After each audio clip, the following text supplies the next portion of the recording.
Why the mountains of the Lord's house all of a sudden? Simple. When the pastors decided to shut down their churches, they showed weakness. And people will say this to the churches when they start speaking out against things because of the serpent. And he's here. The Antichrist is here on earth. They will say this: why should we go to your church? You showed weakness. You shut everything down just like we did. If your God is so powerful, then why did you fear?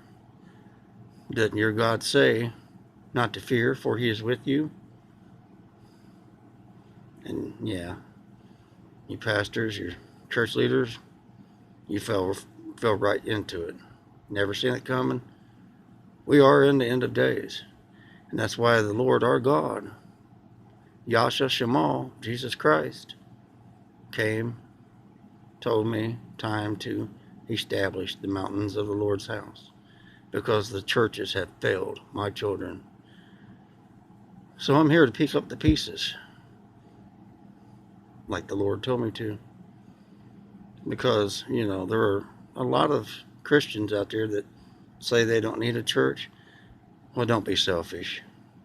You may be strong enough. I might be strong enough. But there's millions of Christians that need a church. And that is the purpose of the mountains of the Lord's house, which it is written in the Holy Bible to take place in the end of days. As I explained, days means more than the return of Christ, the day he returns. Something that the pastors have overlooked because they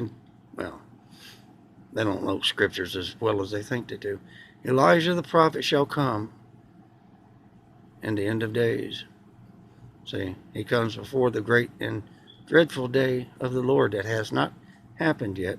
And he preaches from the mountains of the Lord's house, because it has to start, because we are in the end of days.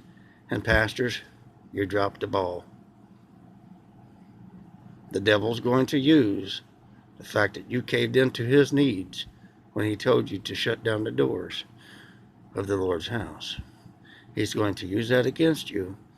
He's going to get into the people's minds, even children of God, and convince them God is not real. For if he were, why did the churches shut down? You've never seen it coming. You've got to come help build the mountains of the Lord's house. Repentance for the mistake you made. It's as simple as that. And it's your choice. And time is running out. So don't take too long.